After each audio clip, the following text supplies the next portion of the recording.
नमस्कार, माझं नाव शिवाजी कैलास रणसिंग, राहणार वडगाव तांदळी, तालुका नगर, जिल्हा अहमदनगर।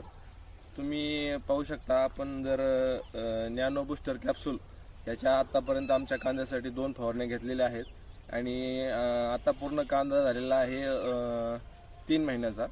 3 महिन्यात कांद्याची साईज 1 नंबर झालेली आहे आणि ह्या नॅनो बूस्टर कॅप्सूलचा एवढा भारी रिझल्ट आहे की याने कांद्याची रोगप्रतिकार शक्ती एकदम चांगली राहते। त्याच्यानंतर कांद्याची साईज 1 नंबर राहते, कांद्याची पात एकदम जाड राहते। तर तुम्ही बघू शकता, हा 2.5 महिन्याचा प्लॉट झालेला आहे। 2.5 महिन्याच्या प्लॉटमध्ये कांद्याची साईज किंवा कांद्याच्या माना 1 नंबर झालेले आहेत आणि नॅनो बूस्टर कॅप्सूलचा एवढा जबरदस्त रिझल्ट असून आपण जास्तीत जास्त त्याचा वापर केला पाहिजे आणि कमी खर्चामध्ये शेतकऱ्यांना परवडेल असं याचं किंमत आहे आणि आपण सर्व महाराष्ट्रातील शेतकऱ्यांनी याचा